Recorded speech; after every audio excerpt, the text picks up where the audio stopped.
Welcome. I'm Shelly Jo, introducing my new book, From Crazy to Calm, Natural Ways to Boost Your Mental Health.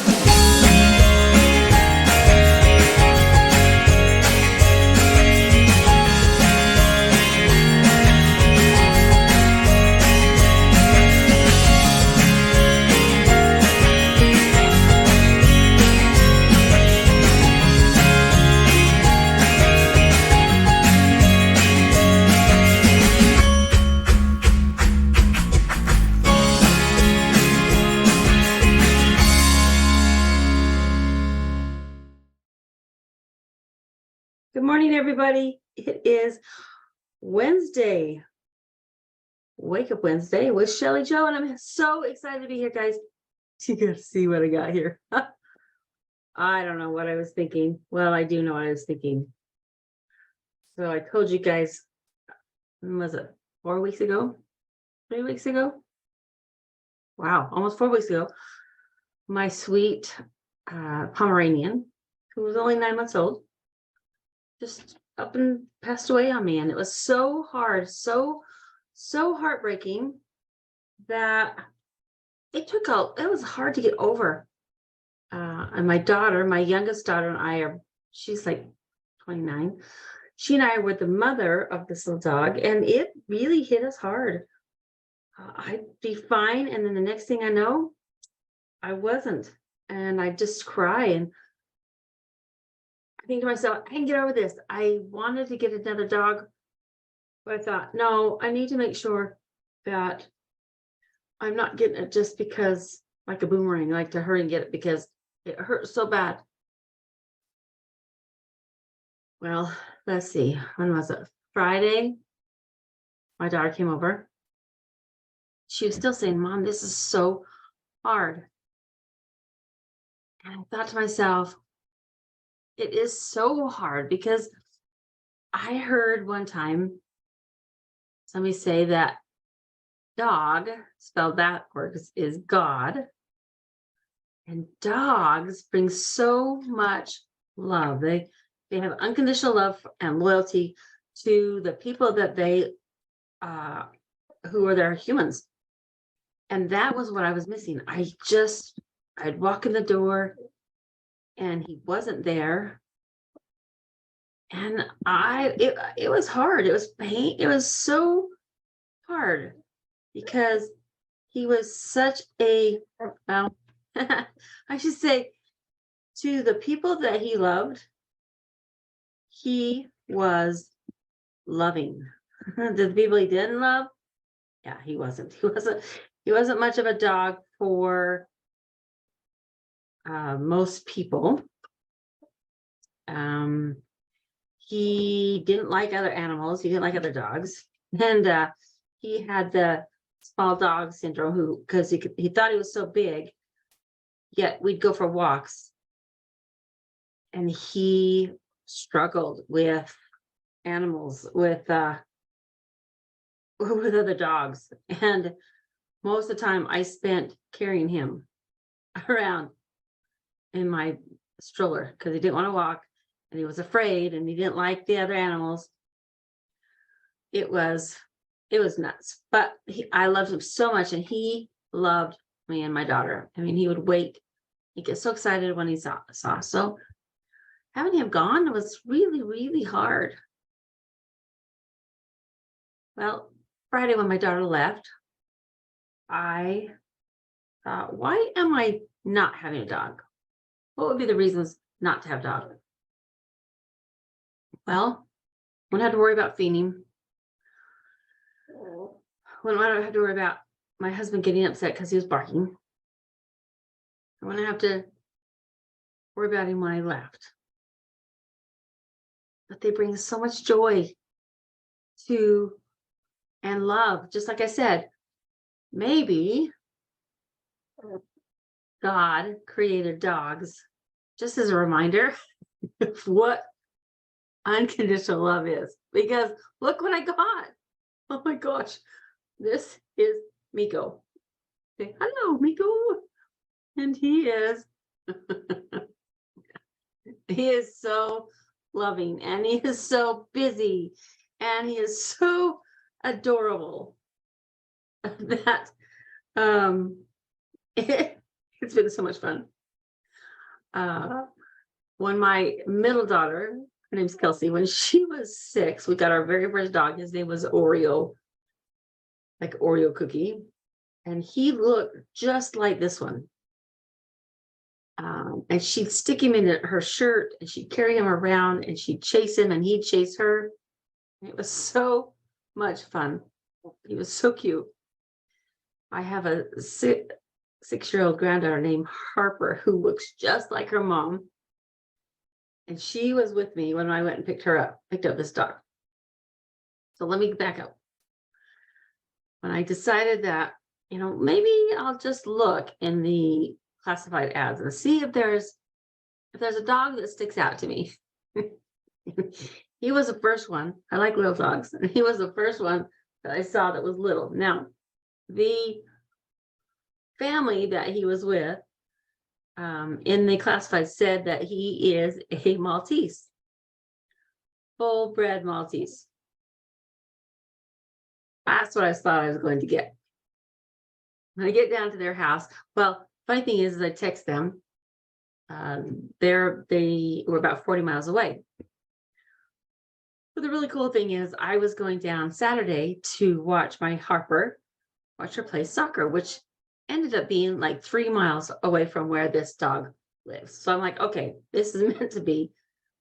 And this family comes out, they're Hispanic and they don't speak very much English.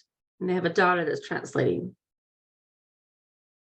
And I said to the dad, the husband, in the classified, it says that he is a full-bred, that your puppies are full-bred Maltese. Yes, full-bred. And then the little daughter came out. She's probably about 12 with the puppy. And he looked at me and he had the cutest eyes. And I thought, how do I say no to that? Stop biting. And that was the same reason I got Zimba, because he looked at me with these cute eyes and I thought, I can't be without you.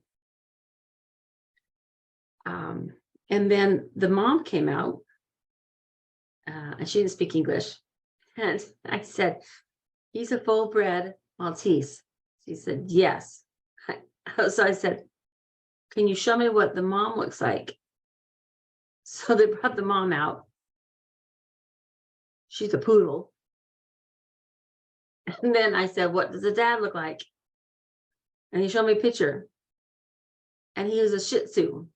So I'm still not sure how you can get a Maltese from a poodle and a Shih Tzu. But I paid money for a cute little mutt, I think. He's been super fun. I'm just getting used to it. First night he was here, he slept so good. Second night he was here, he did not sleep. Last night he slept really good, so he's getting better. We're putting him in a crate. And he is so cute. Anyway, he had a couple accidents, which that's the part I'm like, what was I thinking? And trying to figure out how to leave him home so that he's in a crate for a long day. Anyway, he's fun. We couldn't decide. We kept going back and forth. What is his name going to be? It was between Moses and what was the other name they were thinking about? I kept calling him Dude at first.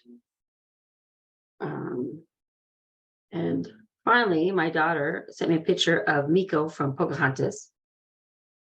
And he reminds us of Miko. So his name is Miko. But yeah, you know what? This is what I decided is dogs truly do bring unconditional love. Maybe that was what God wanted us to see, is that and feel with on this earth is the love of a dog is unconditional. And maybe it just reminds us what unconditional love feels like. Huh. Anyway, all right, guys, here I am today. What am I going to talk about? Today, I'm going to talk about a new book that is coming out I am so excited. Now, it looks like this. Is it backwards? Yes, it is. Oops. Hold on. There you go. It is called From Crazy to Calm, Natural Ways to Boost Your Mental Health. You see all these people on the back of it? Yes, it is a collaboration. I have 14 other co-authors that have each written a chapter. Oh my gosh, it's so exciting. Stop eating my hair. And I wanted to tell you about it because it is ready to go. It's in the phase of we're promoting it. When you get done in the show notes, you'll be able to go into and click on the scan a link. Why do you want to scan a link? Well, because we're looking for people who are excited as we are, who want to think about buying the book and who want to help us. Because when this goes live, we wanted to be able to get it out as fast and to as many people as we can. And so what's in the book and why would I write a book? Well, I wrote my first book, Feed Your Brain, Change Your Life. Take control of your brain, body, and emotions, because in 2020, when I could no longer go out and present and speak about my story and about our journey with my daughter through addiction, and how I could feed the brain through specific amino acids, brain food. By feeding the brain, feeding the body through nutrition, and feeding and changing your thoughts through hypnosis, you can make a huge difference in your life. And it creates optimal health. So when I couldn't speak it anymore, present, I decided to write a book. I took a class. It was a 12-week class. During that 12 weeks, I broke my arm, roller skating. So I ended up taking the class 2 more times. So it took me 36 weeks to get this book done. But it was done and I was super excited and we got out. And I was like, yes, that was amazing. Well, at the same time, when I was thinking about writing that book, I had 2 titles in mind. So Feed Your Brain, Change Your Life, Take Control of Your Brain, Body, Emotions, and From Crazy to Calm, Natural Ways to Boost Your Mental Health. And in fact, it was actually going to be the From Crazy to Calm. But as I started writing it and it started to evolve, the title did not fit. And so when I got done with that book, it did so well, I thought, well, I think it's time to write another book, From Crazy to Calm. Now, the preface of this book is that in 2016, I became a certified hypnotherapist. And I attended my first energy healing conference. I didn't know anything about energy healing. I was very naive. I walked into this conference and I instantly felt like, these are my people. Yes, these are my people. And I got super excited and I loved it. I didn't understand anything. Now, the crazy thing is when I walked around and I was talking to the vendors and I was saying, teach me about these, teach me about crystals and Reiki and,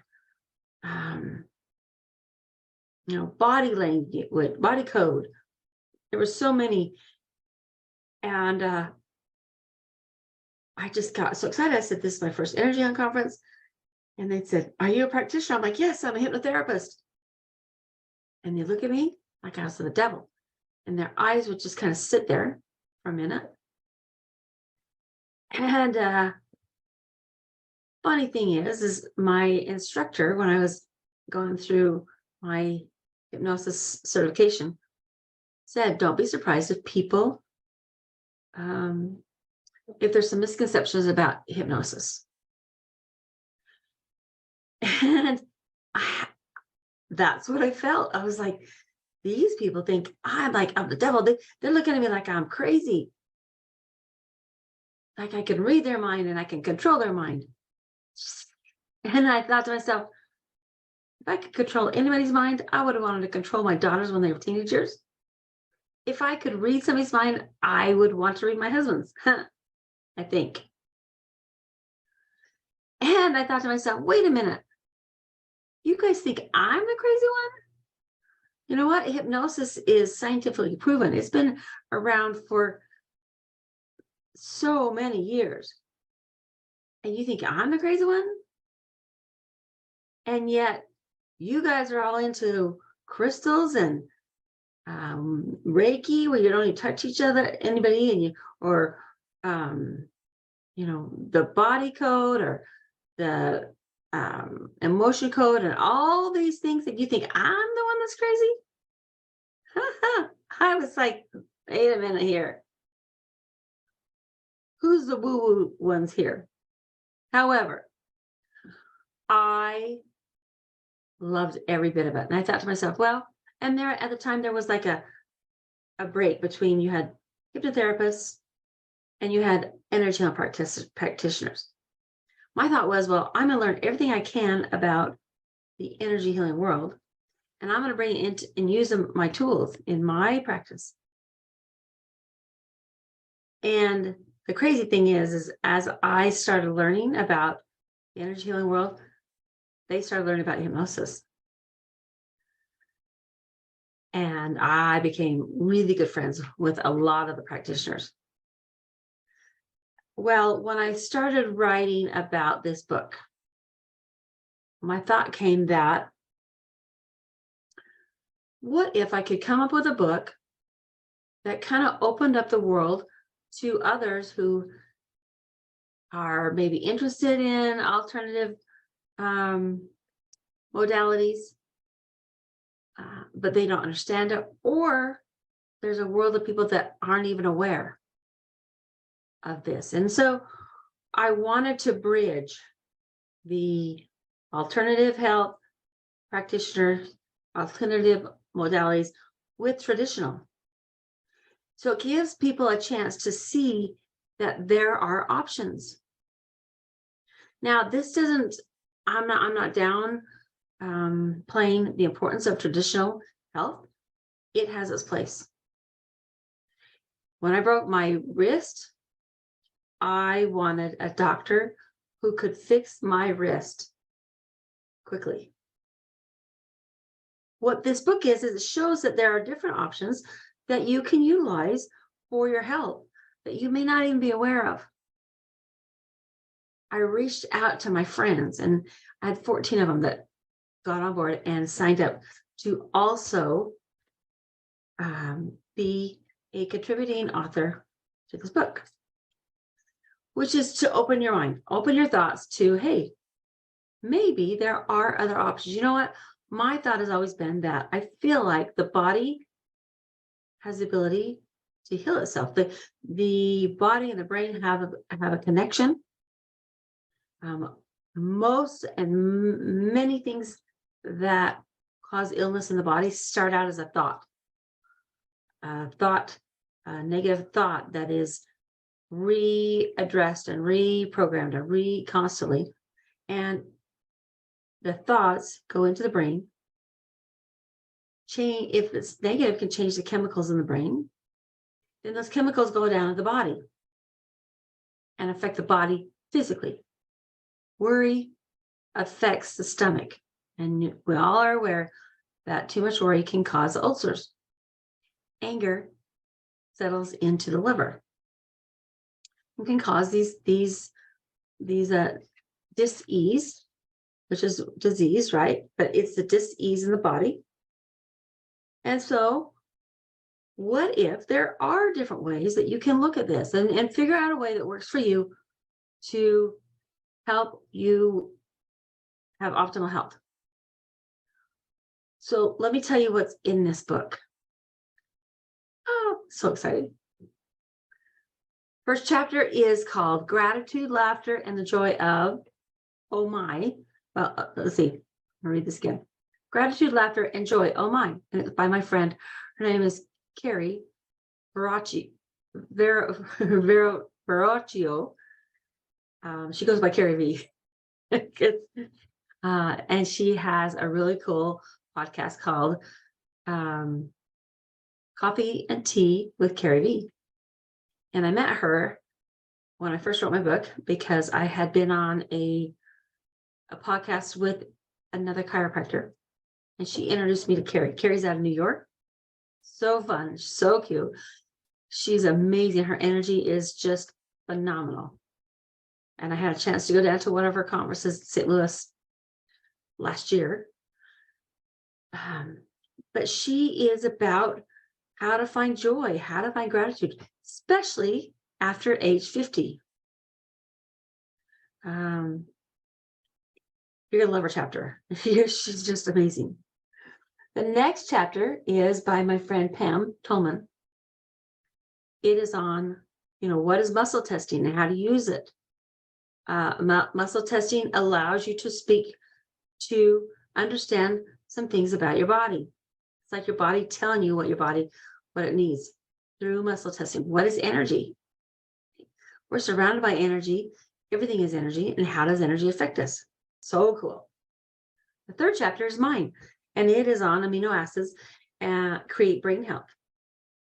And I'm going to talk a little bit about my story, and it's going to talk about what are the specific amino acids that actually feed the brain. They go into the brain, and what happens is when the brain is depleted, those neurotransmitters, your happy chemicals, when they're depleted, the brain wants something to feel better. So it's going to turn to something to feel better, sugar or starches or addictions or cravings or whatever, to feed the brain. But when you feed the brain what the brain actually needs, which is brain food, it can help to boost and balance your brain, which helps to reduce the need for the cravings and the addictions and the things like that. Feeding the brain these specific amino acids. Fourth chapter is called 0-point meridian technique. Shift your mood in 5 minutes. It's another one of my friends whose name is Christine Price. She has a PhD, and she's talking about tapping. It's the 0-point meridian technique is a new form of tapping. That by tapping, you're able to break the energy, that cycle in your software program that maybe not working. You're changing the meridian points. So the meridian points are the points in your body that they use in acupressure and acupuncture. It's so amazing. So it works because it can take you from like a high 10, or like anxiety, or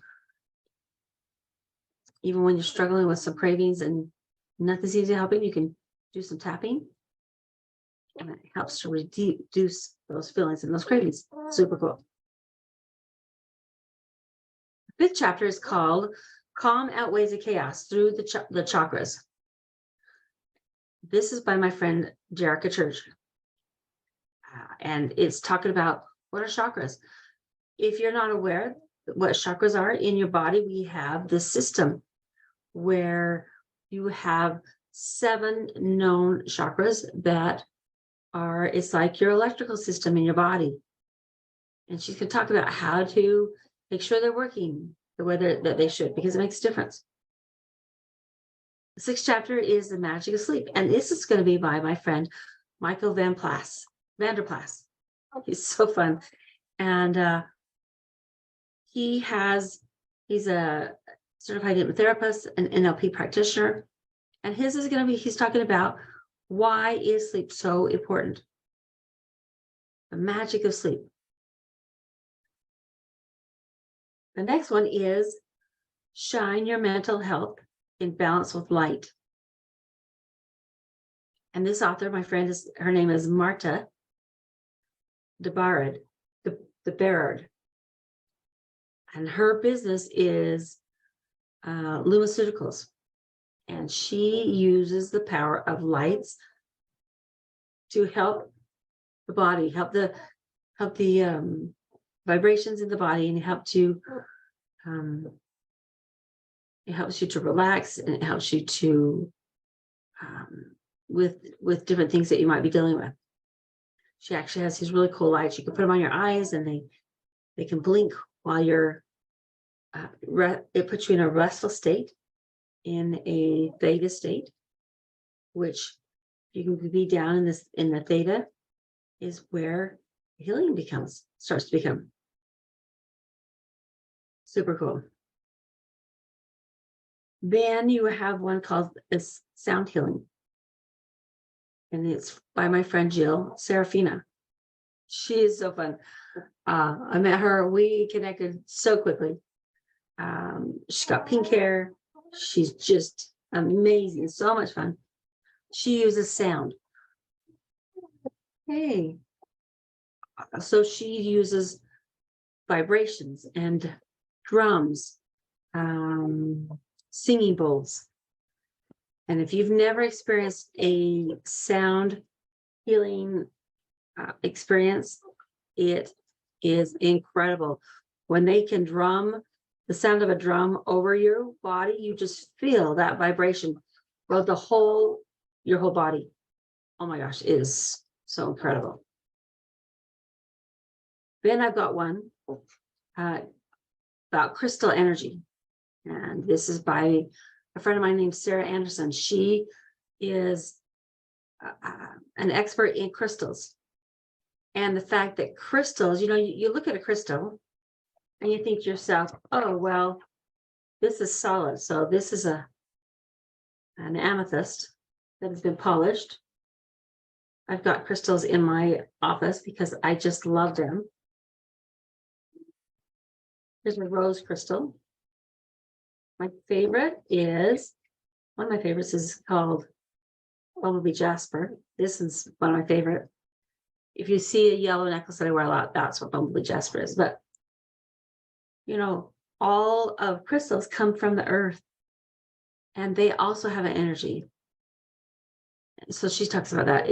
It's pretty powerful, what I learned about that. In fact, it was so funny. I'm gonna share with you this story because when I was telling you that I got into this, I knew nothing about crystals and things like that. And so, a newbie, I went to speak at my very first conference, and there was a lady there named Crystal, and she had crystals. And we were staying in the same house, and I said to her, explain to me about crystals. So she was talking about the energy of the crystals, and there's crystals that are the same color of the chakras. And I had all these crystals around me, and I started getting a headache because I was being affected by the energy in the crystals. I went to a retreat, and I had several crystals, because when you first start using crystals, a lot of times you put them in your shirt, you put them all over. And I had this crystal in my shirt. I had crystals in my shirt. I had crystals in necklace. And I got added a new one, which is for the heart, was called a dambarite. And I put it on, and I walked away, and I felt dizzy. I felt loopy. I felt like I was drunk or something. And my voice started to slur. It was the craziest thing ever. And I went over to another friend, and I was like, can you have too many crystals? And so she's like, well, what do you got on? And so I'm pulling crystals out of my shirt. I've got like 4 on my necklace, and I had this dambarite. She's like, this dambarite is such a high vibrational crystal. It doesn't play well with others. So I took it off, and I was fine. It was so crazy. The last one I'm going to tell you really about is about meditation and the power of meditation. And this is by my friend Christy Corliss. Those are the first 10 chapters in the book. It's so exciting. Watch for it. If you want to be part of the excitement of getting it going and the first in the know of when it's going to be produced, click on the show notes. You're going to find a link that you can either click on it or you can scan. Get on the list. You'll get more information. It's going to be amazing. So awesome. All right. I'm going to take this little boy. He needs some attention. Make it a great day, guys. Life matters. Your life matters. I'm Shelly Jo with Shelly Jo Hypno Aminos, also known as Amino Ass Lady. You can go to hypnoaminos.com. Check me out. You can also email me at shellyjo@hypnoaminos.com. Make it a great day. Bye.